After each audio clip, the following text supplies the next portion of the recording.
Hello, hello, hello, hello, hello, everyone.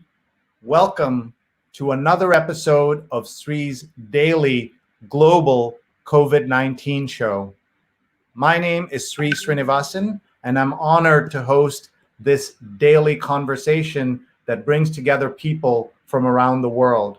On this show, we discuss three crises affecting the world: the health crisis, the economic crisis, and the racial inequality crisis. We're always looking for guests and theme suggestions. Please email me, sree@sree.net, sree@sree.net. We're live right now around the world on Facebook, on Twitter, on YouTube, and on LinkedIn. And we'd love for you to share this with your friends and family around the world. Please tag and please share. We have a very special episode tonight because it's Sunday Positivity with an asterisk. And why the asterisk? Because on Sunday nights, we try to be positive despite every rotten thing going on in the world. We meet generally positive, purposeful people who can help us get ready for the week. We might cry together, laugh together, mourn together, get angry together. We'll definitely learn together. And tonight, our guests are a couple, a husband and wife, Dr. Arati Kreibich and Dr. Thomas Kreibichs. Arati is running for Congress in Tuesday's New Jersey primary election, and she will be joining us along with her husband, a Dr. Thomas Kreibichs, a neurologist, will be with us. They'll both be with us in just a minute. Right now, they're busy sharing this content on all their platforms along with their friends and supporters. So we welcome everybody to do that right now. And we will be meeting our guests in a couple of minutes. In the meantime, please tag, share, etc. on those platforms. There's somebody you know in the world who could use some positivity and who could use some energy and some pep in their step as they get ready for the week. I'm Sree Sreenivasan, and I am the Marshall Loeb Visiting Professor of Digital Innovation at Stony Brook School of Journalism. And this is episode 116. That's right, 116 episodes in 116 days, including weekends, as we have come to you live and by a recorded fashion to help you understand what's going on. We've had great guests from around the world and wonderful support from so many of you. To everyone who's written in saying this show has been a lifeline, to everyone who has said this show is helpful, I want to tell you that this show is my lifeline, and this is helpful to me to be able to do this. A big shout out to our producers, Vandana Menon at Vandana_Menon on Twitter, and Rose Horowitz at Rose Horowitz on Twitter, Rose Horowitz 31 on Twitter, as they have worked with me every single day and been by my virtual side as we produce this. We are so grateful to them. We're also grateful to our sponsors, and we want to give a couple of quick shout outs. To Rutgers Global Entrepreneurship Experience Virtual Teen Camp, globalentrepreneurshipexperience.org. Learn from great entrepreneurs and startup experts at Cognizant, Angie's List, Google, Facebook, and others. There are two separate sets of camps. They're duplicate, so your teen picks one of them and get 20% off with the code SREE. So please check this out, globalentrepreneurshipexperience.org. Take a screenshot or take a photo with your phone and make sure you share this with your friends and family, because there's somebody you know who would benefit from this. In the meantime, tell us where you're watching from. Rutgers, of course, in New Jersey, but it's a global virtual teen camp so that people can participate. We also want to thank our friends at Muckrack Academy for bringing us the ability to bring you Fundamentals of Social Media, a free certification course, mrac.co/social. You can sign up right now. It says for journalists and PR pros, but it's for everyone. I learned so much putting this together. It's about 2 hours worth of work. You can do it in 2 hours or in 2 months. Take your time, Netflix style, binge or savor. We've had more than 4,000 people sign up for this course, and people are posting their certificates right now. And you can too by going to mrac.co/social. It is Sunday, so we want to thank another organization that helps us do all of this, and that is Scroll.in. Scroll.in is one of India's top news and analysis and culture websites, and they are live streaming us on their platforms. They have more than 2 million followers on their platforms, and we're so grateful to them. We are also grateful to my friends, Dr. Sujana Chandrasekhar and Dr. Marina Kurian, because they allowed me to work with them on their new show called She's on Call. Here is the ad for their show.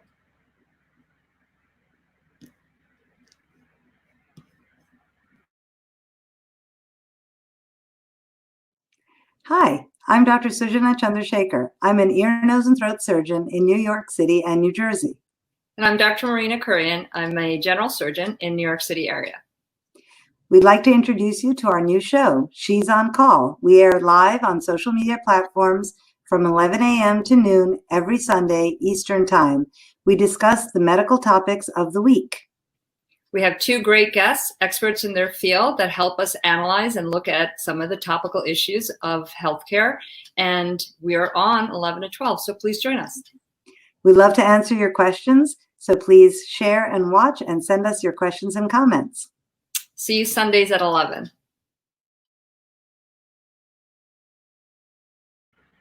Nice. So please check them out, and please follow at She's on Call on Facebook and on Twitter. And now, without further ado, let's bring our guests on so they can talk to us about positivity and so much more in the next hour or so. Please tag your friends, please hit share and connect and bring people together as we talk to our friends here. Arati Kreibich, hi.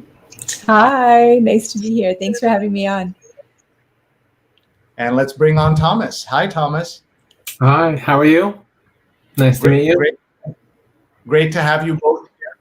Great to have you both here. First question I ask everybody is, how are you? Where are you? How's your family doing, both immediate and extended? Let's start with Arati. We're doing really well, especially considering all the things that are going on in the world right now. We are incredibly lucky. I know Thomas will tell you that, especially with the crisis, came home to us every day. He works at Holy Name. He's a frontline healthcare worker. So for us, and especially having parents who are vulnerable, this has been a stressful time, definitely an anxiety-producing time. Me running a congressional campaign at the same time, and having kids at home doing distance learning has been a handful, but we are healthy, we are safe, we are managing to find joy and grace every day, or at least every other day. And so, we're doing really well. Thank you for asking. Thank you. Let's go to Thomas. Yeah, I would agree. We're very fortunate in terms of we have a nice amount of space, so our kids can go outside and things like that. And obviously this has been a stressful time, as Arati alluded to. The distance learning is a challenge, and the kids spending so much time in front of their screens has been a challenge. But also with Arati running her campaign, it's more than a full-time job, and she works really, really hard at it and has been doing a great job. So. All right, and we are just so happy to have both of you here. I don't think we've had more than 200 guests in the 16 days, but I don't think we have a husband and wife on the show at the same time, especially not on our Sunday night. Most couples will tell you that if they spend too much time together, they're not necessarily as positive as they could be. And we've had on this show the director of the Kinsey Institute and the Wall Street Journal's expert on relationships and dating and all of that. And we talked whether there's going to be a baby boom or there's going to be a divorce boom after the lockdown. And so, where do you guys come down on this? You should go first, honey. Well, our kids are 14 and 12, so I think we're not looking for a baby boom on our side at this time. But the other side of the spectrum is also not happening. Divorce is not anything that we're contemplating. I mean, to be fair, though, if you notice, we're not in the same room at the same time. So, no. Thank you for indulging me in that jokiness at the beginning. I've been saying to people that things are so bad that if we don't laugh a little, we'll cry all day. And that's why we had a humor episode right at the beginning of this, because it was so difficult to get through this. How do you get through everything that you're doing? Let's talk to Arati first in terms of the pain and the sheer horror of the daily headlines and all the stuff that comes to you on social. And that's even before you're a candidate, because being a woman on the internet's hard enough. Being a political candidate makes it even more difficult. But just how are you coping with everything that's going on? Yeah, it hasn't been easy for any of us, right? I mean, we have had to juggle so many different things. I will say that looking back, and I am the kind of person who really loves to talk to people face to face. So Zoom and these things, while I'm getting used to them and while they're great in a lot of ways, they don't replace what I think of as real social interaction, interpersonal. You're right there for me at all. And I gain a lot of energy from that. So for me personally, that's been difficult. It's also been difficult to have, our kids and trying to make sure that they are doing homework, etc. But I will say that for me, the thing that keeps us grounded or keeps me grounded, two things. One is nature. Taking walks and being out there and really feeling as if, you can be outside of your life for even 15 minutes at a time has been very helpful. It's always grounded me, and I've turned to that even more so now. And we're very lucky to live in a place where we can go and there's an arboretum nearby and really take walks. And I will say, Thomas and I, when we can, do like to take walks together at the end of the day or whatever, just to get away from the house. That's been grounding to me. And humor, humor, you said it in the beginning, humor is really helpful. Humor is what we do, even with each other when we're talking about things. And, I'm not going to lie, it hasn't always been easy. But I also happen to have somebody who is a very patient partner. And who will take things in stride, which is very helpful. Tom, over to you. Okay. I would say, we're doing pretty well with things, and I think, as Arati said, we're lucky enough to live, we're less than half a mile away from the Arboretum in our town of Glen Rock. And it's just lovely in the evening just to go for a walk there and just stroll through the Arboretum. So that's something which I find really helpful. I found for me also exercise has been a great outlet. I've been doing more biking and running, and it's very relaxing for me. It is. So especially with a lot of the stress related to things, it has been very helpful. Thank you. So I will say that while Thomas has done a lot of biking and running, and he is never, I'm just going to say it, it's true, has never been a person who did quite as much exercise as he has done. I have taken to, Milano cookies. So, I think there's balance in our lives. Can we see that again? I want to make sure we're on camera. There we go. Milano double dark chocolate. Very double good. Dark chocolate. I've been told that dark chocolate's good for you and you can eat unlimited amounts of it. I don't know if that's true, but I heard it on the internet. Right, doctor? Must be true. Exactly. So I claim that all of his biking and running balances out the amount of chocolate and chips that I've been eating. It might be a slight exaggeration. Perhaps there's a problem with that model, but we'll figure it out. Well, thank you so much for being here. For folks who are just joining us, you are watching my daily global COVID-19 show. We have guests from around the world speaking on this show every single day. Tomorrow, for example, we're talking to an expert on politics and social media campaigns. Arati, of course, has become an expert on these topics herself. And we also have people around the world watching us right now. Please tell us where you're watching from. Please tag your friends. Please hit share so that they can watch either live or later. And we should say that we're going to be covering multiple things. We're going to talk about kind of family dynamics, as we already started doing. We'll also talk about running for Congress and what that's like. And Arati will explain to us all the dynamics of that. And then we will also be covering the healthcare situation, because the situation is so terrible and America continues to hit new highs almost every day after being, we were trying to flatten the curve. I think we bent it a little bit, but then we raised it again, which is just so hard to fathom. No other country has gone through the permutations we have. Before we continue talking, we're just going to do what we call our global tour, and people are going to have been telling us where they're watching from. And so if you know any of these cities or any of these people, please say hello. If you have a favorite memory of one of these cities, you can say hello and remember that as well. So let's get right to it and start. Jonathan's watching from Union Square. He's watched 116 straight days. We love him so much that we put him on our 100th day show the other day. It's now 116 already. Union Square memories, Arati? Union Square, Union Square, Manhattan is what I'm assuming it is. Yeah, I mean, we have a lot of memories. Thomas and I went to high school near there, right around the corner. So that's my entire teenagehood right there. It's changed tiny bit since then, I hear. Yes. Where did you go to high school? We both went to Stuyvesant High School in Manhattan. So you met there, and so were you guys together in high school, or did you meet later? We were not together in high school. We did meet there, and Thomas was the pesky person in the car in each of my classes in senior year, who always had his hand up and had questions, always. And that's how. Pesky at Stuyvesant is pretty tough because they're a full school full of nerds, right? And right. That so tells you. Stand out. That's something. We should say we're a lot of international people watching who have no idea what we're talking about. Stuyvesant is one of the big and best public schools in New York City and maybe in the country. They'll tell you, both of these people will tell you it is, because Stuyvesant people are not shy about their confidence in the school.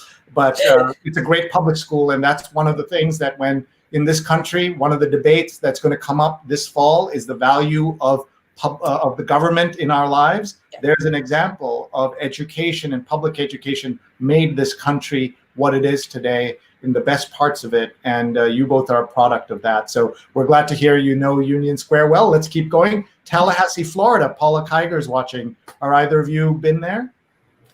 No, Okay. I would love to know. Have you been there, Sree?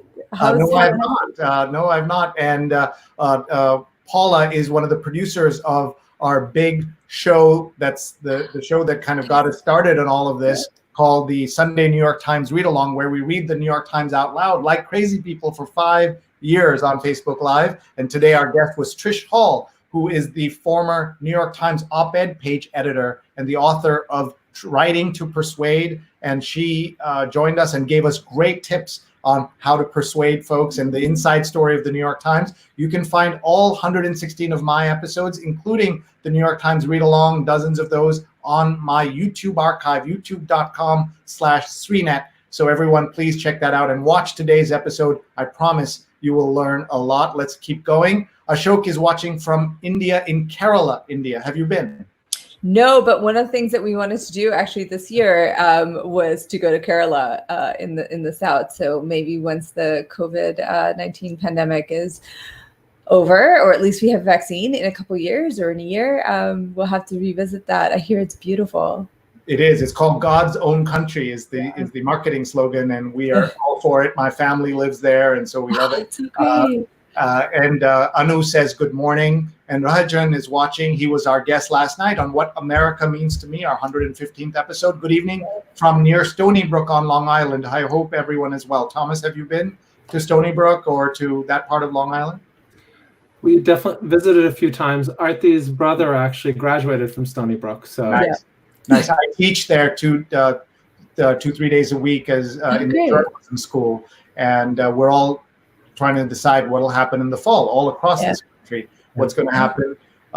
Here's a disturbing piece of news from Trivandrum in Kerala. Triple lockdown for a week from 6 a.m. today. So they were already in lockdown, and now they've what they're calling triple lockdown because they want to make sure that the spike that's happening doesn't continue to go badly. And this is one of the questions I have for Tom. Why is it that we have done such a bad job with the coronavirus? Northeast has done pretty well, but the rest of America is doing so badly. Can you give us some thoughts on that, please?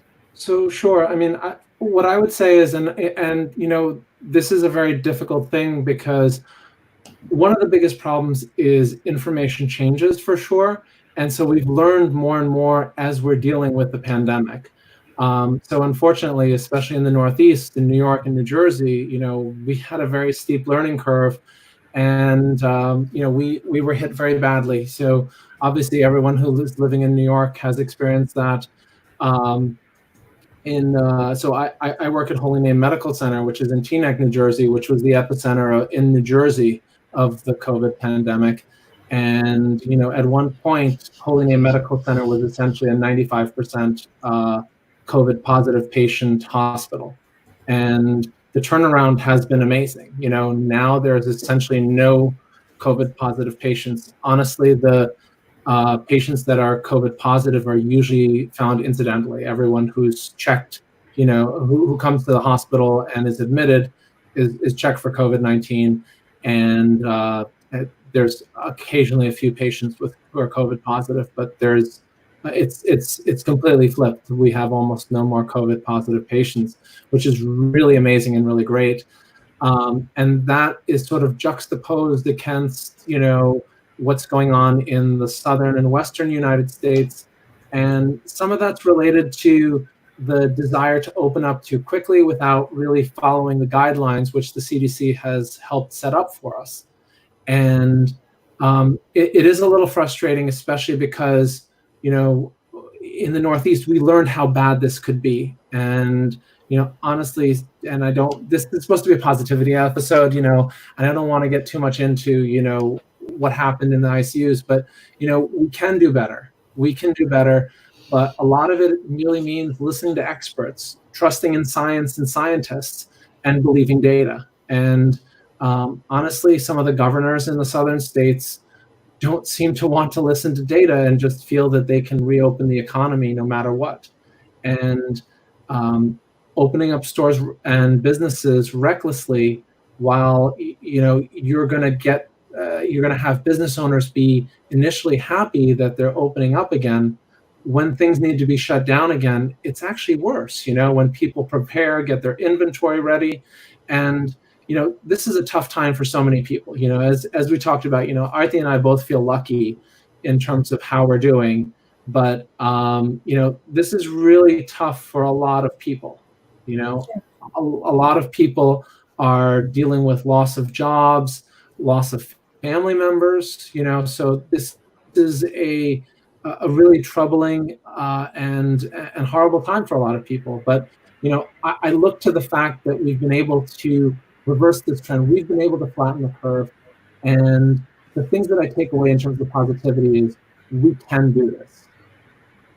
But we can't do it unless everybody cooperates and everyone understands simple things like wearing a mask and social distancing. I saw a great tweet that I'll show you later that said, the brunch can wait. Like, don't you've already sacrificed so much in this country. I just want to show you this kind of breaking news about a Broadway star, Broadway actor named Nick Cordero, 41, loses corona fight.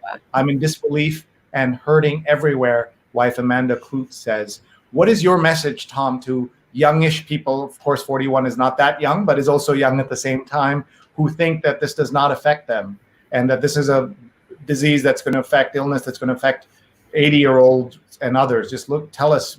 Yeah. Unfortunately, I think too many people have thought that this is just the flu. And, this is a really serious disease, something that we have to have a very healthy respect for, because this kills people. And it actually has killed a lot of people who are on the younger side. In general, people with risk factors such as being obese, having existing lung disease, heart disease, diabetes are at higher risk. However, I can share, obviously not with giving any patient information away, that we had patients in their 30s who were in excellent health, who spent a long time in the hospital, including time in the intensive care unit, and I know of several people in their 40s who died. And that is, very sad and very disturbing to see someone who is, taken from us in the prime of their lives. And we're also hearing about something called long timers. I think that's a word, or something like that. People who seem to get better, but they're actually not better, and they have long-term lung and other effects. This hasn't been around long enough to know how long those long-term effects are. So if you could just talk, Tom, to truly young people. You heard the horror story out of Alabama. of a university gathering where kids thought that they could have some fun by putting money in a pot and saying, COVID parties. whoever gets it first will get the money in the pot. We're on Fire Island, which is a beach town, part of a series of beach towns off of Long Island. We're here for a couple of weeks, and our town's pretty quiet. But in another neighboring town, not immediately neighboring, thank God, they had a huge party, including a guy who's now on video saying, "I had COVID. I suffered through 8 days, and now I'm here, and I hope everybody gets it." And he was attacking what he called trolls, but I thought he was the biggest troll of them all, the way he was behaving. So, Doc, your thoughts on that, and then we'll go to Arati as well on this topic. Yeah, I mean, I would say just, let's all be smart and be safe. I think the best thing we can all do is to try to wear a mask and to keep our distance as much as possible. And by doing that, we're going to give the best chance of all of our businesses and our economy opening up as fast as possible by basically killing off the virus, and not giving it more hosts, So that's my hope, is that we kill the virus as opposed to more people suffering.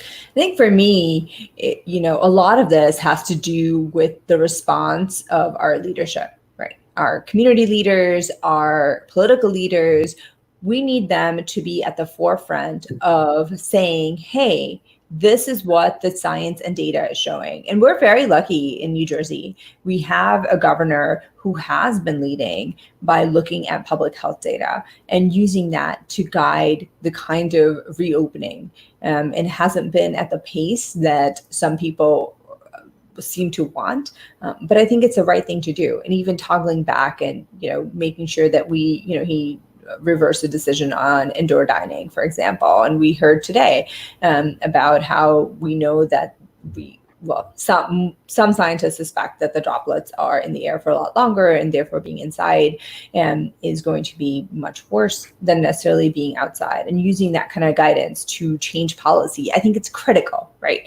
It's critical, and we see that now more than ever in a pandemic crisis like the one we're in, that is both a public health crisis as well as a looming and frankly burgeoning economic crisis that looks like it's going to be worse than the Great Depression.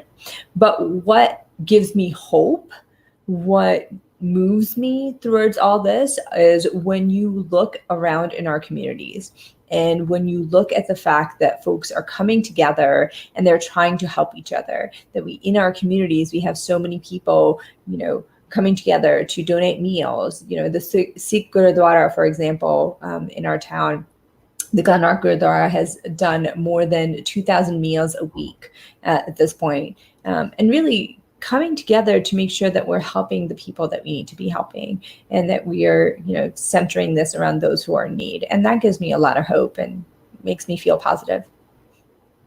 Right. We're looking at your website. We haven't actually talked about politics yet directly. So tell us why you're running and what you're running for. Remember, international audience. So tell us what, if you can give us a sense of the politics around the candidacy and your opponent, all of that. Just frame that for us, please.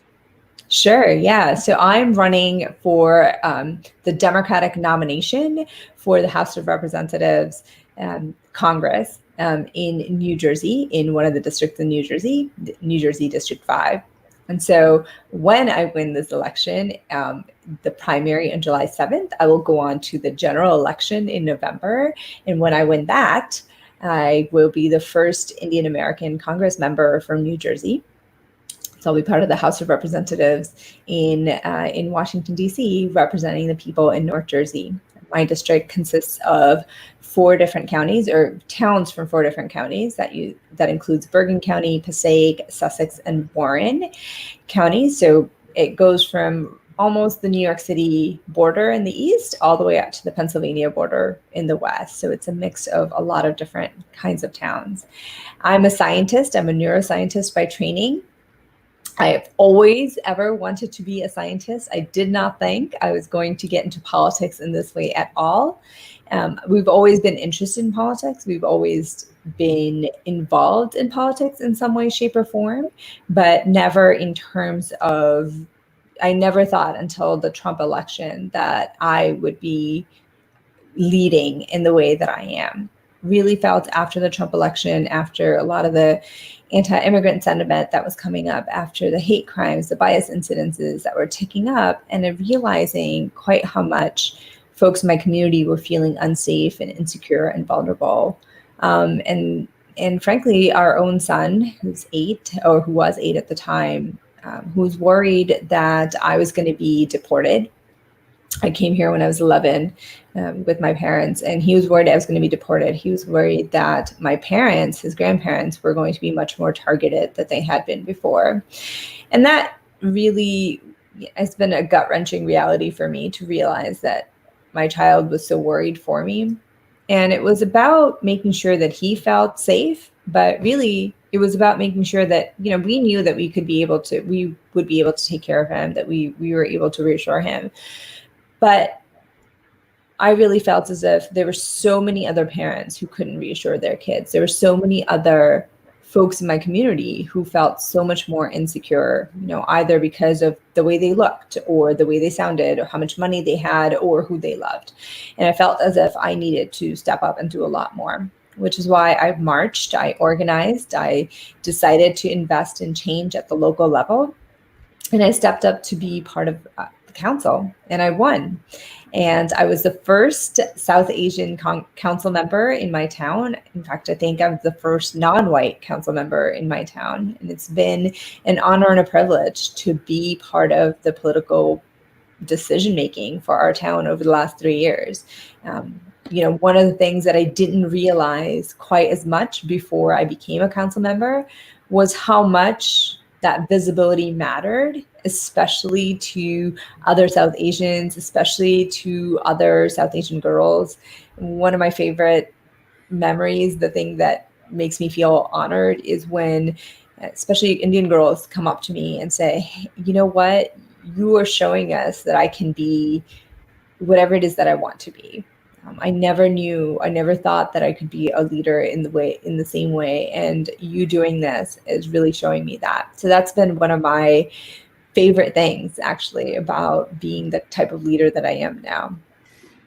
Thank you for sharing. And let's talk about the election itself. Where are we 2 days out before the primary? What is the makeup of the polling right now? And talk about the constituency. I know that's not a word that is used much in America, but the congressional district, I think, is the right term, right? Yep. People watching in India and in England will recognize the word constituency as describing the area you're fighting to represent. Mm-hmm.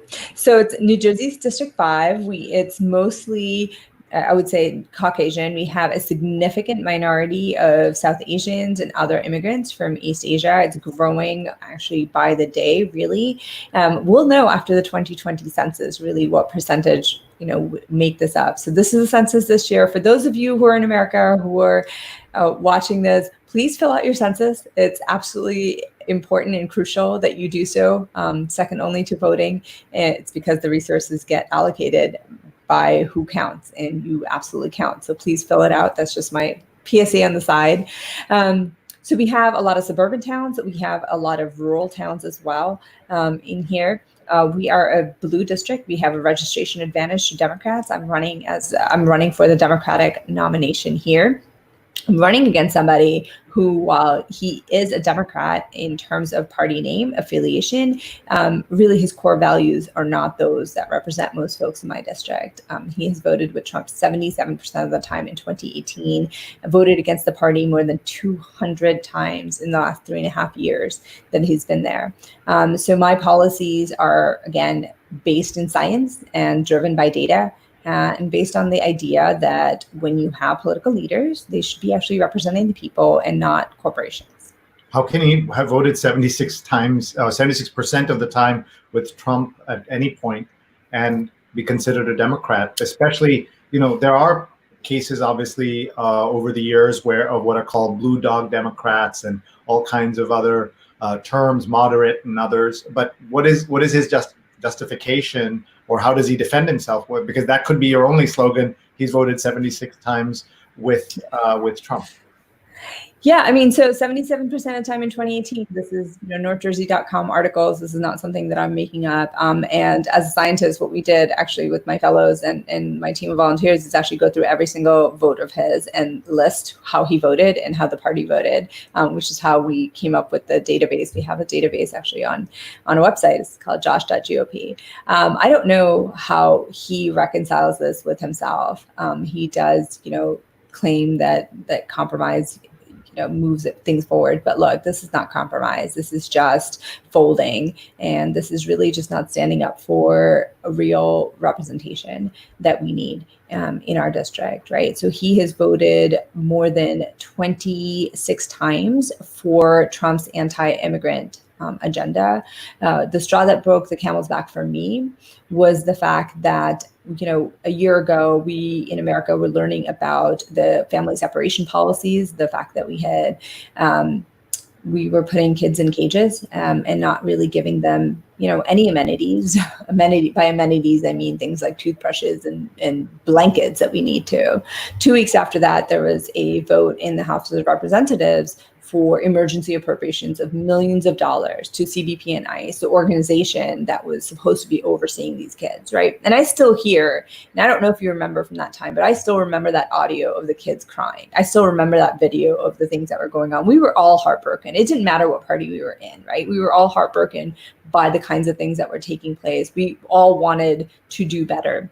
And at that crucial moment in time, my representative was one who came up and he made sure that there were no guardrails and no accountability in this bill. So we passed, the House passed millions of dollars, gave millions of dollars to CPP and ICE with absolutely no guardrails and no accountability for that money, right? So when he did that, he made me, as his former supporter, as his constituent, morally complicit in that decision making. And I just knew I couldn't do that anymore. And I needed to step up and make sure that we had a real leader who was actually going to be on the side of humanity. And so fast forward a year, and a couple of weeks ago, we had a report came out from the Government Accountability Office. And it showed in part that what we were worried about with these millions of dollars, that they were not going to go for the kinds of things that they claimed it was going to go for, things like medicine and humanitarian care. It's absolutely true. There is a report that came out that said instead of a lot of that money going towards medicine, it was going towards things like ATVs, right? At the end of the day. So he knew that was going to happen. ATV is an all-terrain vehicle, which is used to patrol the border and other things. Yeah. Exactly. And so we knew that was going to happen, right? We feared that was going to happen. Clearly he knew what was going to happen. I mean, let's get real about, what happens when you don't put accountability on that. And so at the end of the day, it's beyond disappointing. It's a betrayal of our values. It's a betrayal, in my opinion, of our humanity to not be able to stand up and not just do that, but really actively work against those interests that we have to protect kids. And at that point, it doesn't matter how you feel about comprehensive immigration reform, right? It doesn't matter how you feel about what this country needs to do in terms of immigration. At the end of the day, we as human beings know that this is wrong, and this crosses all party lines. And so I feel like this is the reason why we need better representation, and it doesn't matter what party that is. To be clear, you were a supporter of his in the past, and there was nothing that indicated that he was going to be someone who would support a president who is opposed to so many democratic values? No, we were really happy. He was a glimmer of hope that we had in 2016 when we had Trump, who came to power because we had a horrible, Tea Party Congress member beforehand. We flipped the district from this person to my opponent now. And we all thought, great, even though the national, the White House has gone away, which was shocking to us, we have a Congress member finally, who's going to be fighting for us. And to me, not only has he not done that, he's really actively tried to obstruct us on the kinds of policies that we need to see passed, right? In the middle of the pandemic, he was the only member of Congress that was out there, according to the New York Times and Huffington Post, who was trying to bail out predatory lenders. those are not. Well, someone has to take care of the predatory lenders. Who's going to take care of them, right? So Exactly. we have to worry about them. Folks, if you're just joining us, that's Arati for Congress, at Arati for Congress, running Arati Kreibich, and this is her husband, a physician and neurologist, Thomas Kreibichs, and we're here on our positivity night. So I'm trying to lower my blood pressure and talk about more positive things. Let's do our global tour, and we'll come back. And I want to ask Tom, what's it like to be the spouse of a candidate at this moment, and how is he pulling his weight in all of this? Let's see here. Rich says 116 episodes, amazing. Thank you to your crew for the commitment. Thank you for everybody watching. Let's see here. Keller Williams is watching and says, hi, Arati and Thomas. Michael Scheffler from Glen Rock, New Jersey. And by the way, we've had multiple questions about where exactly this is. I know you've mentioned it, but say it again. Where in New Jersey? Because we have people who want to tell their friends in New Jersey and want to tag them. By the way, I also hear that everything is legal in New Jersey, according to Hamilton. Is that true? Yes. No, it is not true. Not quite yet. Anyway, yes. Will you run on that platform that you will make everything legal in New Jersey, or at least in New Jersey? Well, so federal. I'm going for federal office, so we can talk about making things legal on a federal level for sure. The New Jersey thing will have to be Governor Murphy, and I think there's a referendum on at least one of those things in November. On the ballot. So we're in North Jersey. So we are up in Bergen County. Tom and I live in Glen Rock, New Jersey, which actually does have a rock. You should come by and check it out. It does exist. We are near town. Well, actually NJ5 includes towns like Paramus, Hackensack, Ridgewood, Lodi, Closter, that whole area. And then we also go out to Sussex and Warren counties, and we have 2 towns in Passaic counties as well. So I will have to drop a link to the map of NJ5 down here. So, and hi, Mike. People can definitely say hi to their friends there. Mark is watching from Durham, North Carolina, and Piyush is watching and says hi, Arati and Thomas. My producer, Rose Horowitz and Vandana Menon are both watching. Please check out their tweets. And Ashok says, I know it's not positive news early in the morning here, but couldn't help share it. And then we've got our share of trolls that come by and anything like this. And so here, say hello to Latinos for Trump 2020, just to think about everything that this president has done against Latinos. And he got a higher share of the Latino vote than did Mitt Romney, whose father happened to be born in Mexico. That's another story. But that was 2016. And the fact that President Trump today has 88% of his base still intact, of Republicans still there with him. And he has at least one Democrat who is running against you on his side, tells you something about people not necessarily understanding everything that's at stake. And that's something that I'm thinking about. Yeah, go ahead. Yeah, but so you were talking about positivity, right? And we're talking about this. And this is exactly the point, right? So for me, all the politics that we've been talking about, what Trump talks about, are politics of fear, right? They're fear mongering. It's hatred. It's making sure that we are neighbor against neighbor, that we are not actually looking at things in the way that we could be with all the grace and optimism that we need to be, right? And so my campaign is the complete opposite of that. And the movement that we've started, even and especially with this pandemic, is the complete opposite of that, right? Those are politics of courage and optimism, right? Because what we are saying is, no, we can do better. No, we can come together when we center our policies in love and care for our human beings. And that's what that means at the end of the day. So when we're fighting for things like universal healthcare and saying healthcare is a right, especially in the middle of the pandemic, when we are fighting to make sure that corporations are not seen as people, when we're fighting to make sure that we need to take bold action of climate, those are acts of love, right? Those are acts of caring. That is positivity. That is optimism. So when we come together like that in the communities, as we've seen people come together after this pandemic, that is what's going to make sure that we, at the end of the day, succeed, and that we prevail. And that's how we're going to have a better society for all of us. And I absolutely 100% believe this, which is the reason why I'm running. Jide is watching from Lagos, Nigeria. Have you been, either of you? No, we have not. No.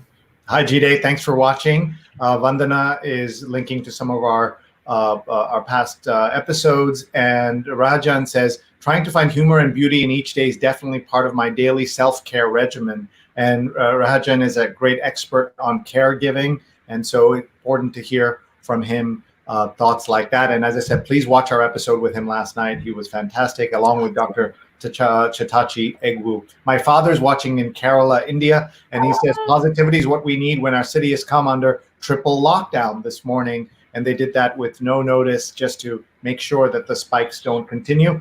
And so many other folks watching. Rajendran's watching from New Jersey. So your message, Arati, to anyone who is watching in New Jersey and not necessarily in your district, what can they do? I will say that please amplify, tell people you know about this campaign, tell folks that to support. You can also volunteer, artiforcongress.com/volunteer. We are getting out the message until the very last minute on July 7th. This is a scrappy grassroots campaign that has had incredible momentum, especially over the last few months. So we will take everybody and anybody on board who supports our values, and we would love to have you on board to make sure that you share with everybody. If you know folks in NJ5, if you know folks in North Jersey, tell them to vote for me. We have our vote by mail ballots at in your home. They need to be postmarked by July 7th. So please do that, or you can do provisional voting on July 7th, and just spread the word. We would really appreciate it. Tom, you've been listening for a while now. Mm-hmm. What's it like to be the spouse of a candidate, and what will your title be if she gets elected to Congress? Is there a first gentleman of the NJ5 district? A lot of people have asked me that. I'm pretty sure there is no official honorific in terms of that. But seriously, it is definitely very challenging in terms of the time commitment, which it is for Arati to campaign. And it's, as I tell people, it's more than a full-time job. And so I've had to step up, as you asked. I've had to step up more. I probably should even do more than I do, but I do my best to try to help. And because we consider taking care of our kids and everything is a joint thing, and we work together on that all the time. And it's not always easy, especially when the kids still obviously want to have their mom around and helping out with things more. And sometimes they get stuck with me instead. But that's something we talked about long and hard before Arati decided to campaign. We talked about that this would be something that we would have to make some sacrifices. But it's with someone as amazing as Arati is, and with her message, which is a very positive message, and focused on, healthcare for all, climate change, and trying to get big money out of politics. I think those are some of the big themes she's running on. And those are things that I think a lot of Americans, when they hear about, whether they're in New Jersey, in our district, or anywhere, they hear about it, like, that sounds reasonable. And I think, just to make a quick note, I think the global pandemic, and especially, with so many people having lost their jobs, makes a lot of people question whether, having healthcare tied to your employment is really such a great idea, and whether a nationalized healthcare system, as exists in almost every other industrialized country, would maybe be a better idea. But thank you. Let's talk for a second about these two human beings in the photos with you folks. So, Tom, you go first, and then we'll have Arati. Sure. So, our oldest son, Neil, who is is on the left of Arati in the picture, is now 14 years old, clearly a teenager in every way, but he is an amazing kid. And Jay, our youngest, is sort of scrunched in between myself and Arati. Neil's giving me a run for his money in terms of height. He's just about as tall as me now. He's probably going to be taller than me. And he's counting down the days to which he overtakes me. But our kids are great. They've been very supportive of the campaign. They know that sometimes, Mama's doing call time, and sometimes Mama gets on phone calls and Zoom chats, and they know that that's the way it goes sometimes. And they've been super supportive. They've come out to help with campaign events at times as well. And we before the pandemic, we did a lot of literature dropping as a family too. I would just say I'm incredibly fortunate. I really just am. I have two wonderful sons, as you can see over there, 14 and 12. The 12-year-old is the 8-year-old that I referenced earlier. He is lovely and sensitive and empathetic, and frightening in his grasp of politics at this point. And the older one is a debate champion. So proud mom brag here, I think, is the fact that he loves debating, which is wonderful as a student and terrifying when you're the parent, which is the honest truth right there. But they're great. We're very fortunate, I have to say. And I think that, look, our family is just like anybody else's. We both work. We both take care of our kids. We both are so fortunate to have grandparents and extended family who give support while they might not physically be able to do here right now in the pandemic, but who are just sources of inspiration for all of us, and who help take care of our children from far and from near. And those are the family values that we both grew up with that are so important to us. And so we're really invested in making sure that those are the ones that we carry on. So we have just a few minutes left. So many comments coming in. Terry in Las Vegas says nationalized healthcare for all is what she's demanding. And Ashok says wonderful family and the best for Arati. And Rajan says what a beautiful family. Vandana calls you a power couple. And my mom is watching from Kerala. Hi, I love you.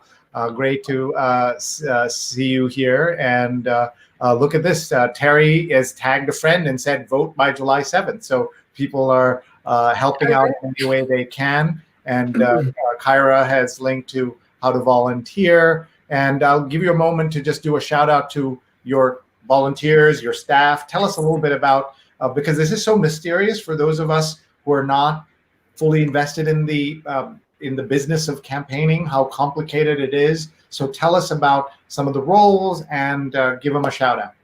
I will. Thank you. I am always ready and happy to talk about my staff and my team. We have, bar none, the best team. When I decided to do this, I had this great group of women, badass women is what I call them, who came together to really encourage me and who've been my team the entire time.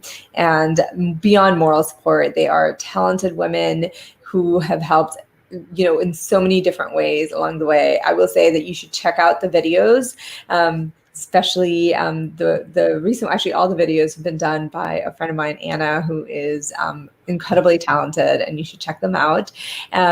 My team we have a campaign manager. His name is Alexander. We have Kira, who actually dropped that in there. And cute story about Kira. When I was running for council, she was my first intern, my first volunteer. She lives just up the block from us. And then she became our first full-time staff member as I was doing the congressional campaign. So it's all in the family, as it were. And we have Mike, who does call time. We have Robert, who does field organizing. We have Rena, who is our deputy organizing. And those are, by far our full-time staff. And we have over 1,000 volunteers working for us. We have over 100 student fellows working for us. I am so proud of them. They are amazing, especially the young folk. They have so much energy. They have so much enthusiasm. They have so much passion. And what really drives me is that they really have no limits. And so they haven't learned or been conditioned by life quite yet. And I will say that it's their passion that drives us when we move it together. And with this pandemic, it definitely hasn't been easy. I've essentially run this campaign out of our house. So I have to give a shout out to my family, my husband and my kids, for being very patient. This behind me used to be our dining room, which, with campaign posters all over the place, you can imagine it's not easy. We have staff members who, because of pandemic, have been living, near our house. And I have to say my family has taken it for the most part in stride, which is a testament to how amazing human beings I have living with me, which is great. But we couldn't do this. We couldn't do this without the grassroots strength, without the amazing volunteers and supporters we have. And with more than 1,000 volunteers, more than 100 student fellows, with more than 575,000 phone calls that we've made, more than 300, almost 400,000 texts that we've sent. None of this could be possible without the kind of support we have. So. One of the stories we just saw said your opponent is a human fundraising machine. How do you compete with somebody like that? And where are you in the money raised so far?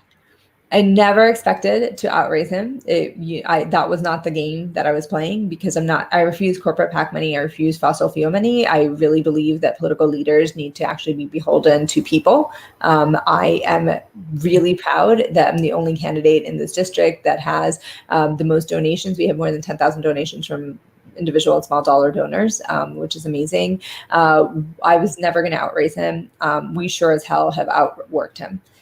So that's how we're going to win. It's because of people power. All right, let's look at Tom. Anything you'd like to add? No, this is an amazing campaign. And when I see some of the fellows and the other volunteers who come and stay late and work, I just always give them thanks for what they're doing. And they're also cheerful and happy and helping out with this. And this is one of the things in terms of the positivity that I see in this campaign is I see these student fellows and volunteers who are really excited to help Arati with this campaign. Anil Kalhan, who was a guest on our show talking about immigration affairs, says, hello from Oakland, so inspired by Arati's terrific campaign. And we have lots of, and Twyla says she's physically on the Upper West Side, but mentally in Hawaii. So I think a lot of people are like that. And Dan Foreman is watching. He says, this is such an important topic, especially as we face a work week after the holiday where many people are heading into uncertain situations, whether they're lucky to have a job or not. How can we be positive when we hear the virus is creeping back to near dangerous levels? Even in the New York City area, the economy won't be back until 2026, according to a major financial company, and the government financial assistance for business runs out this month. Racial injustice becomes more visible every day and counting. So, Tom, your thoughts about that? And again, people are tuning in every minute, so they may not have heard us at the beginning. How do we stay positive through all of this? So first to Tom and then to Arati. I think that, we obviously have to be careful and, but I think staying positive is helpful. A lot of people have talked about, having ways of getting out their nervous energy. A lot of people are very anxious during these times. As I said, exercise is something which does it for me. For some people, binge watching some shows which they really love can help as well. But whatever it takes to help get yourself in a good frame of mind. And there's a lot to be anxious about. I think though that if we all work together and if we can do things like distance ourselves, wear masks, we can help hold this virus at bay. But it is no doubt a huge challenge. And but I think this is one that if we really get serious about things, that we can tackle and we can do better on. Yeah, I agree. It's hard, right? It's so hard because we're living in times that are so uncertain. The thing that gets me through it is really finding meaning and fighting for the right things for all of us. And each day that I take at least one small step towards that, or several big ones, some days are going to be better than others, are days that I find to be the most meaningful, and to find as much meaning and control that we have and hope, right, that we have in every day. So with that and having the grace, right, to give ourselves a break and to say that, okay, we're going to take a little bit of time for ourselves. So, we talked at the top of the hour that for me, it's taking a walk. For me, it's, being in nature in whatever way I can find it. That's meaningful. And then, my chosen vice of double dark chocolate cookies is helpful too. From Milano, Rajan says, my godson Cullen and his family live in your district. I'll have to talk to them about you. So Yes. there's one vote at a time. And Ellen says, Latinos for Trump, you got to be kidding me. I'm thinking of the Blacks for Trump tweet that Herman Cain sent out from the rally where he was proudly not wearing a mask, and now he's sick, poor man. I take no comfort in anyone who gets sick from this, including the very right-wing, conservative, immigrant-hating Kimberly Guilfoyle, who is the president's son's girlfriend and his top fundraiser. And no one deserves what coronavirus does to people.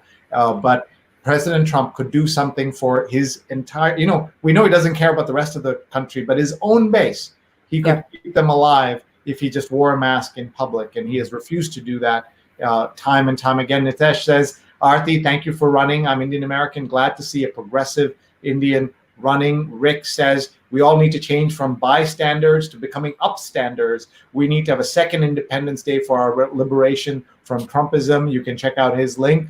And Mark says, got any advice for the couple, Paul Bendit? She's running for office in New Jersey. Maybe you have advice for her and her husband. So I think he's connecting you to another couple. And Rich says, born in Ridgewood, New Jersey, but moved to Vermont 2 years later, now in Santa Cruz, California. I think he's not allowed to vote in your district. Well, not this time, but. And Tenafly is in the 9th Congressional District, someone he's mentioning. And with just so many questions and comments all coming in. Sujana Chandrasekhar, a doctor who also went to Stuyvesant, said, we need more smart and compassionate people in politics like Arati and in medicine like Thomas. So just great to see all of this questions and comments coming here. And Jonathan Stell says, I still maintain that Trump doesn't care about his base either. And that's an interesting way of thinking about it. Did you have a debate or anything? How does it work in congressional districts? So yeah, we did. So I had actually asked for 3 different debates, and that was not agreed to. But we did have one debate this last Monday on radio, and unfortunately, my opponent had to call in, so I was actually in the studio, masked, socially distant, all of that. And we did have a debate on radio. It's actually on WRNJ, so folks who want to look at it can come take a look. One of the things I actually wanted to highlight from that debate was that the week before, a local newspaper, North Jersey newspaper, had asked both of us separately, what grade we gave Trump for his coronavirus response. I immediately said F, and I detailed why, which included, the fact that he ignored what was happening, really hasn't, to this day, doesn't even wear a mask, right? At the end of the day. My opponent said, I'm not into grades, and waffled for the entire response. In this day and age, you can't actually even stand up and say that Trump gets an F for the non-response or the reckless disregard he's had and continues to have for human life. I'm really unsure why you're a political leader at the end of the day. So, I think that, again, this goes to show that it's not just, so for me, it's not just about Trump doing the kinds of things that he's doing. I mean, they're awful enough. We've seen them for the last 3.5 years, right? It's who is aiding and abetting that, and who is actually standing up and saying, no, this is wrong. This is the right thing to do. These are the right actions that we need to take to make sure that we're taking care of everybody, right? That's true positivity, like not sticking our heads in the sand, not, being here and saying this doesn't exist. And which is why I'm proud of the kinds of coalition that I brought together. This includes endorsements from places like, from organizations like Daisies for Progress, from South Asians for America, as well as a lot of organizations like Sunrise Movement, right, which is huge. By the way, I just want to point out one with the best name of all, DUHforall.org, DUH, Demand Universal Healthcare. Does America need healthcare for all? Duh is the answer to that. Humor and seriousness right there. Yeah, exactly.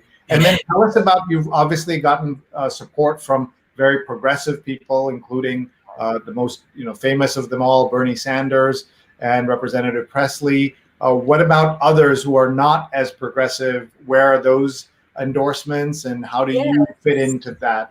So we have, as I mentioned, we've been putting together this coalition of progressive and suburban voters, right? So being honored by somebody like Senator Sanders endorsing the campaign, somebody like Representative Presley, sitting members of Congress of such stature, taking an interest in this primary challenge campaign and endorsing really reflects the viability of our campaign, really reflects the grassroots strength that we have. It's not every day and not every campaign that gets this kind of endorsement. And to me, that's really important and really indicative of the community strength that we have moving forward. But beyond that, I've been endorsed by Progressive Change Campaign Committee, Working Families Party in particular, very proud of, Indivisible, which is, again, the people coming together against Trump, but also places like Vote Mama, who are helping women like me, moms, run for office, which I think is a crucial aspect of representation that we need. Desis for Progress, South Asians for America,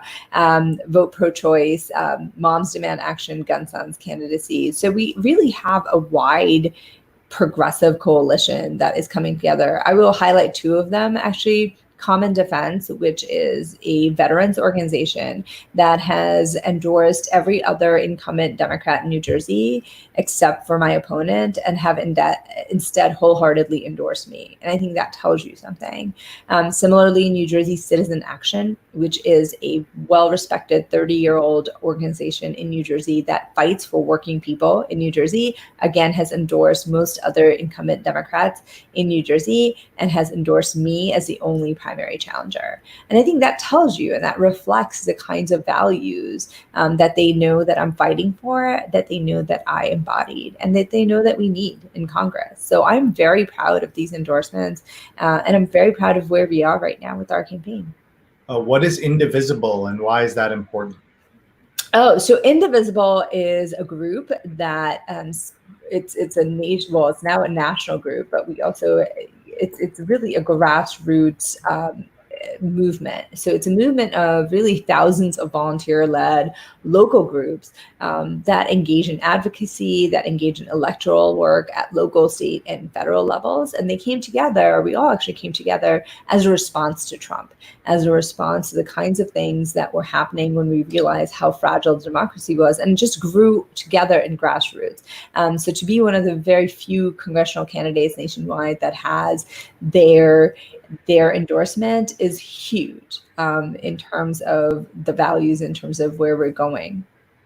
All right. Well, we're out of time, and we're very grateful to both of you for being with us. I'm going to give you a chance to give us a final thought. And to everyone watching, please tag and share this with your friends and family all over the world. I think they will learn a lot, as I did on this session. And we want to make sure that people also check out our archives at youtube.com/SreeNet, where this will be, along with all 116 of our other episodes, as well as the New York Times read along and all the other digital shenanigans that me and my team get up to on a regular basis. So let's go with Tom first, our physician who's here, who is the husband of the candidate running for office. So Tom, please give us some hope and also some positivity, but also some realism as we look ahead, not just to this week, but to the next few weeks and months. I mean, I would just say, just to remind people, please wear your masks when you're out in public and you're going to encounter people. Stay distant, because we can beat coronavirus. And the other thing I would say is we all need to, and this especially goes for governors, need to listen to experts and scientists, and not just rely on business people to help tell you when you reopen your economy and how you do it. And the ones who have done the best jobs so far in the Northeast in terms of reopening, have been cautious, and that's what we need to do. And hopefully we can all get through this, but it involves working together. And how can people find you? I don't think you have time to do Twitter. Is that correct? I sort of have a pathetic little presence on Twitter, but I'm not on Twitter much, unfortunately. But you're out there doing the work, and that's so important. And tell us about Holy Name Hospital, just a quick word or two. Sure. So Holy Name Medical Center is about a 360-bed hospital, which I've been working for the past, I believe, 4 or 5 years. It's a really great place to work. I really enjoy my colleagues, and I enjoy working there. And I have to just say that during the height of the pandemic, the way people came together and worked, I mean, it's absolutely amazing. The facilities people in a couple of weeks built a new 36-bed ICU from scratch. It's an amazing testament to all the people who work there, the doctors, the nurses, the respiratory therapists, but not only those people, even the patient transporter, the dietary people. And I just think I really enjoy working there. It's a great place to work. And we had some very tough times there, and now Holy Name is coming back stronger than ever. And Ashok says, please talk about the vaccine final take. So everything that I've read so far would indicate that we are probably at least 9 months to a year, maybe more, away from a completely well-tested vaccine. Now that doesn't mean that they may not start some production of vaccine ahead of time before then, but likely until it is tested and ready to be used in individuals, I would guess that it would be closer to a year from now. That is very, very sad to hear, but also realistic, and I appreciate that very much. Let's go to Arati for her final take. I also want to show you this tweet from Daryl that says, have you all seen this tweet calling for only women in Congress? No, I haven't seen that. Yeah, but we had only men for centuries, so it's about time we give something else a try. And having only women might work better, or gender non-conforming folks as well might work better. So I think my final thoughts going into this, I know this is Positivity Sunday. Here's what keeps me going. It's the knowledge that there are so many other people like us who do truly believe that we can beat this pandemic, we can get through it, and that we can do it by listening to science and scientists. There are so many more other folks who will follow the social distancing protocols, who will wear a mask, who will protect themselves and other people. And that if we all stand up in our daily lives and do little things and big, like move across the street when you see somebody coming, or saying, hey, you know what, I feel more comfortable if you wear a mask. Can you please do that? Or saying no to social situations and say, no, this is not the right thing to do, or in a very polite way, I don't feel comfortable with that yet. We set those social norms. It's in our power to do it. And that gives me a lot of hope, the fact that we have that agency, that we all do. And when we all come together and know that we're doing this, we are absolutely going to make this a better and safer community for all of us while we wait for that vaccine to come on board. And it might be 9 months to a year, but we will get through this together. We just have to remember in connections, and we just have to remember that we have the power to make it happen. India's equivalent of the CDC has announced already that they will have a working vaccine on August 15th. It seems to me so unrealistic. And also to tie it to India's national, Independence Day, as if there's some connection. This is as if there's some kind of brand launch. To time it to something like that gives people so much hope in India and around the world. People have asked me about this, but of course it is not. I mean, I hope it's true, but how can it be?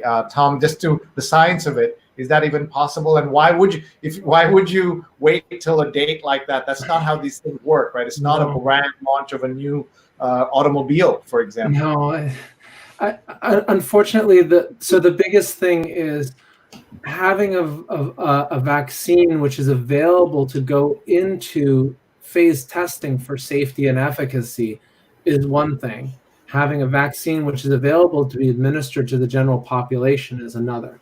So you can't do that quickly and make sure that it's safe. And I think, I don't know how much in India this is an issue, but in the US there is a large amount of people who are anti-vaccine. And I think one of the things is the worst thing would be to have a vaccine which was not properly tested and vetted, and where people could legitimately say, this hasn't been tested, why are we using this? And I think that I don't know the details of this, but I would suppose that this is the time that they would have a vaccine, which could then move into testing. But should not, without complete testing, should not be tested on the general public.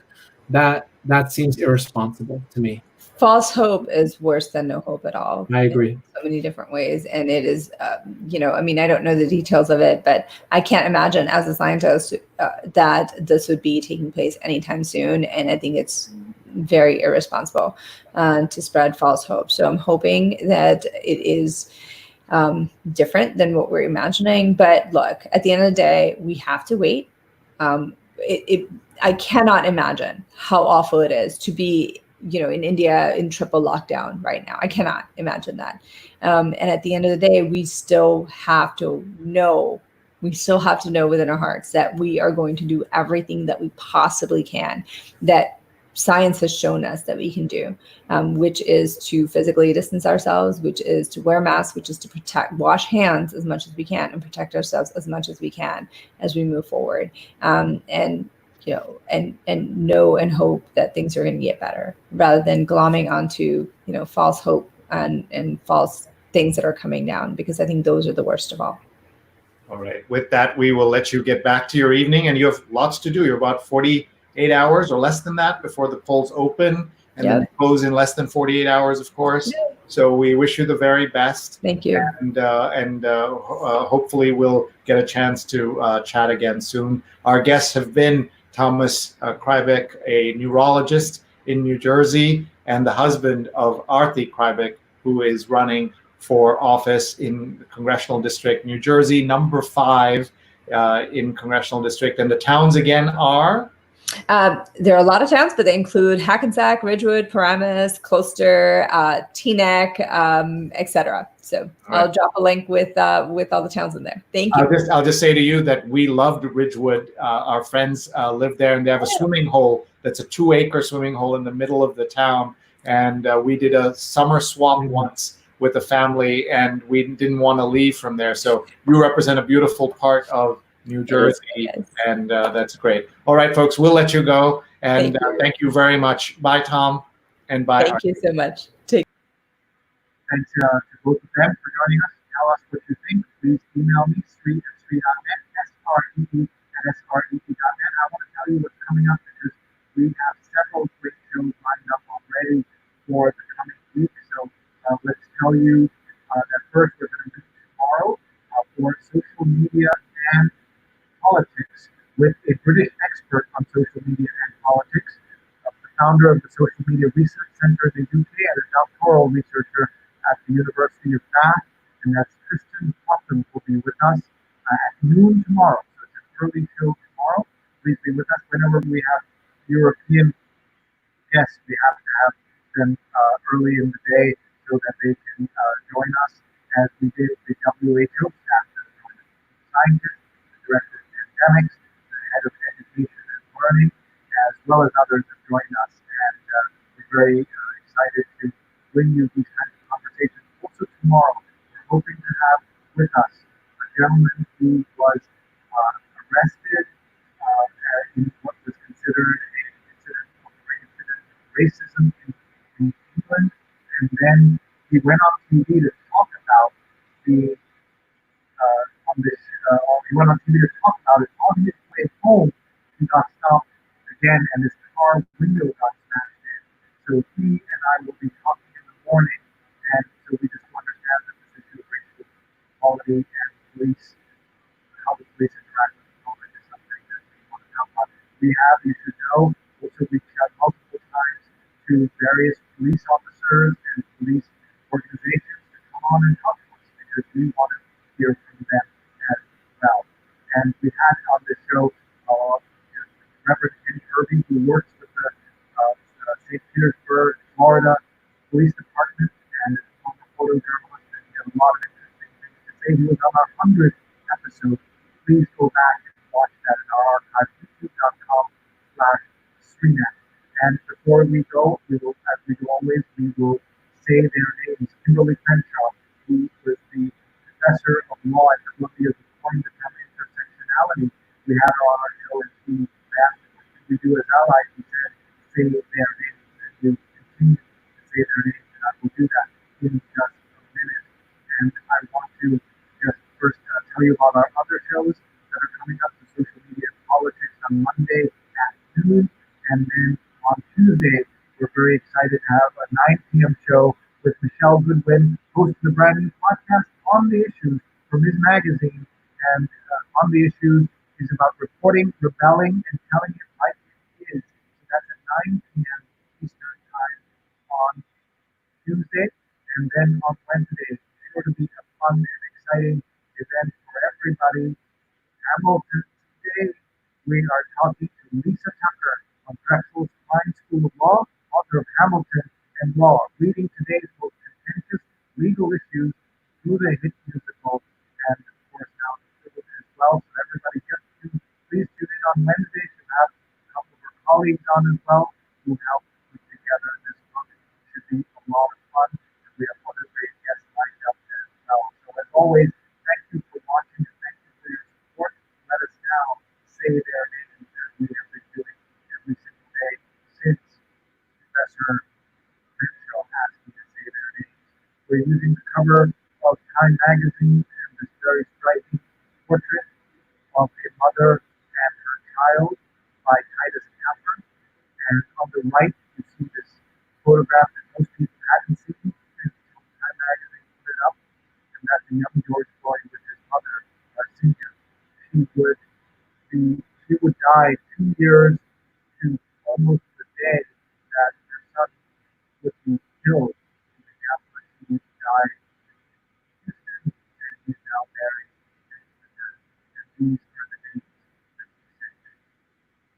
Trayvon Martin, Yvette Smith, Eric Garner, Michael Brown, Juan McDonald, Tanisha Anderson, Akai Burley, Amir Rice, Doreen Reed, Natasha McKenna, Eric Harris, Walter Scott, Freddie Gray, William Chapman, Sandra Bland, Darius Stewart, Samuel DeBoe, Janet Wilson, Taylor Rocky, Alton Sterling, Orlando Castillo, Joseph Mann, Terrence Tucker, Chad Robertson, Jordan Edgar, Aaron Bailey, Stefan Clark, Danny Ray Thomas, Antoine Rose, Martha Beatty, Tatiana Jefferson, Michael Dean, Ahmad Arbery, Brianna Taylor, and George Floyd.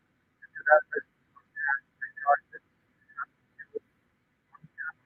We also talked to weeks ago in Atlanta, very tragic story there. And we also have been asked by one of our former guests, Ryan Lee, to add the name of his brother, Ravi, who at the age of 32 was killed in police custody. And he wrote an op-ed that's been shared by Kamala Harris and Elizabeth Warren about the story of his brother. And you can see this episode that the woman speaks has already taken place. You can go back and find it in our archive. Ryan's story about his brother, Ravi. And Ryan is a lawyer now, and he became a lawyer in part inspired by his tragedy with his brother. You can find it in his big passion, Ryan op-ed that is now thanked for his sponsors for making this possible.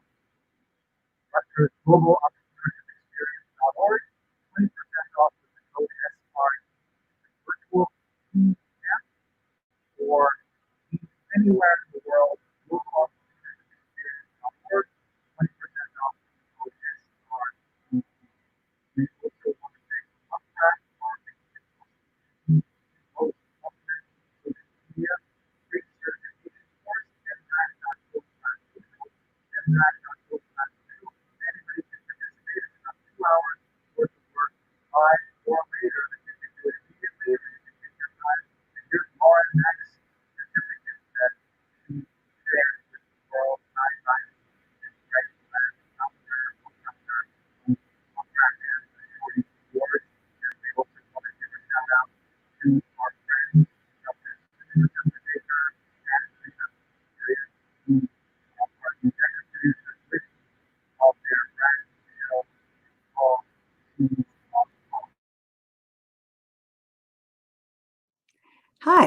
Dr. Sujana Chandrasekhar. I'm an ear, nose, and throat surgeon in New York City and New Jersey. And I'm Dr. Marina Kurian. I'm a general surgeon in New York City area. We'd like to introduce you to our new show, She's on Call. We air live on social media platforms from 11 a.m. to noon every Sunday Eastern Time. We discuss the medical topics of the week. We have two great guests, experts in their field, that help us analyze and look at some of the topical issues of healthcare. And we are on 11 to 12, so please join us. We'd love to answer your questions, so please share and watch and send us your questions and comments. See you Sundays at 11.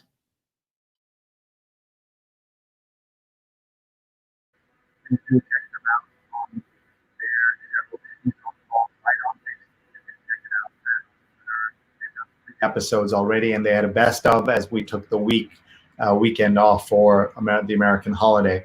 Let's see here. Several people are talking about my sound isn't very good, so we'll just stop here. I'm just noticing that now. I'm sorry to hear that the sound wasn't working, folks. I'm not sure exactly what happened. With that, I will say goodbye and please email me Sree at Sree.com.